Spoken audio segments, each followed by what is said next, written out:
This is Optimal Relationships Daily, episode 1138. Learn 14 great ways to talk to your child by Adina Soclof of ParentingSimply.com. Hello, everybody. I am your host and narrator, Greg Audino, and this is ORD, where I share some of the world's best content on fortifying the different relationships we have in our lives. And today, like I do each Thursday and Friday, I have a parenting post for you. This one comes from Adina Soclof, whose work we always love. So let's hear what she has for us this time as we check out her article on how we can better get through to our kids and start optimizing your life. Learn 14 great ways to talk to your child by Adina Soclof of ParentingSimply.com. A major part of your life as a parent will be spent talking to your kids. The way we talk to our children will affect the way they talk to us and to the other people in their lives. Words enable us to either make or break our relationship with our children. Here are 14 easy tips to help you talk to your kids and parent in the most effective way possible. Number 1, make eye contact. Children need to have all their senses engaged in order to really listen to what you're saying. Try to get down to their level and look them in the eye when you are talking to them. This will help gain their attention. They don't have to maintain the eye contact for more than a few seconds because that can get too intense for children. To encourage eye contact, you can say, "Eli, I need your eyes." Number 2, keep it simple. Young children can only comprehend sentences with 2 to 4 words. Teenagers appreciate a parent being brief in their directives instead of long, drawn-out lectures. Keeping your communication short and sweet will help your kids obey. Number 3, say, "I want." When you ask your child to do something, instead of barking a direct command like, "Get over here," you can try, "I want you to come here for a minute." Children then don't feel like they're being bossed around, and they will more likely comply. Number 4, use a pen. Writing a child a note is a great way to gain your child's cooperation or to just connect. Instead of telling your child what their chores will be on the weekend, make them a list. Children love notes in their lunchboxes or an "I love you" on their pillow if you're going out for the evening. Number 5, use a quiet voice.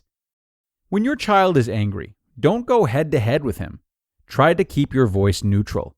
The louder your child cries, the softer your reply. It doesn't help matters to have 2 people yelling. Number 6, serenity now. Never try to engage your child when you are mad or upset. You will usually regret what you said later. Teaching moments should be reserved for when both the parent and child are calm. You can say, "I'm too upset to talk right now. Let me take a few minutes to catch my breath and calm down." Number 7, have catchy phrases to enforce limits. In my son's preschool class, his teacher had a few rhymes to help reinforce the rules she set in her classroom. One of her favorites was, "You get what you get, and you don't get upset." Another great one, "If you hit, you must sit." Number 8, prepare for leaving. Children have a hard time leaving places they love. Make sure to give your children 5 to 10-minute warnings before you head out. You can say, "I'm letting you know we are leaving in 10 minutes. In 5 more minutes, we will start to get ready to go." Number 9, help your child think. Instead of saying, "Stop leaving your messes around the house," have your child come up with ideas on how to keep his stuff neat. You can say, "Maddie, I want you to think of where you can put all your art equipment in between classes. Let me know when you figure it out." Number 10, don't be a detective.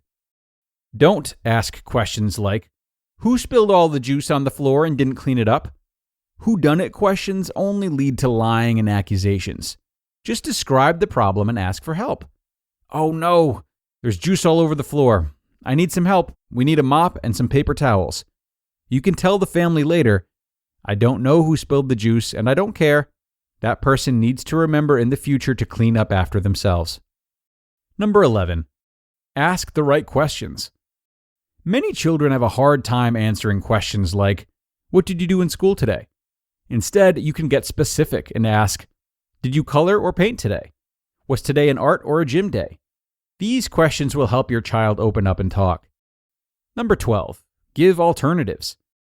Instead of always saying no to your child, Try to think of ways you can say yes. If they want to go to a friend's house but the baby is sleeping, instead of saying no, you can say, as soon as Max gets up from his nap, I can take you to Mikey's. Number 13. Use can-do directions. Try to tell children what they can do instead of what they can't. Children have a hard time stopping what they are doing. If we give them another option, they will be more likely to respond. Instead of saying, stop twirling your hair, you can say, hands belong in your lap. Instead of saying, stop being so wild, you can say, inside is for quiet voices and quiet feet. Number 14. Case closed. Sometimes children will repeatedly ask or talk about a matter in which you feel like there should be no further discussion. You can simply say, I hear that you want to negotiate about this some more. My decision is final and I will not change my mind. I know you're disappointed, but we cannot discuss this further. Being firm when you need to be saves wear and tear on you and your child. You just listened to the post titled, Learn 14 Great Ways to Talk to Your Child by Adina Soclof of ParentingSimply.com. ORD listeners, if you're here, then you're as excited as I am that mental health is becoming more emphasized, both on the global scale and in everyday conversation. And leading the charge is our new sponsor, Noom Mood. Noom Mood guides you to mental wellness one step at a time, giving you the tools you need to tackle stress so you'll feel empowered to take on whatever life throws at you. As for me, I tend to get wrapped up in planning for the future a lot, trying to avoid regret and just thinking 10 steps ahead. But Noom Mood has helped me not only be more present, but also to be okay with making mistakes and solving problems as they come, which takes away from a lot of my anxiety and future planning. And Noom can help you the same way, because you are bigger than your troubles, you're capable of adapting more than you think, and Noom's behavior change experts know that.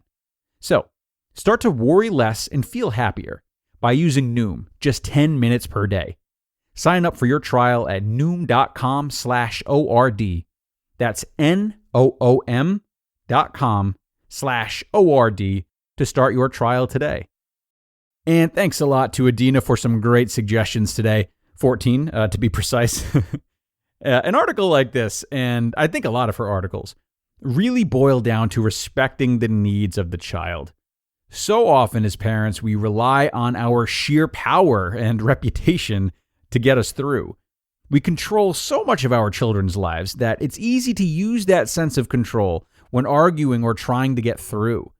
But this only dismisses the individuality of the children, who they are and what they need, which is really important even if they do still rely on you for so much.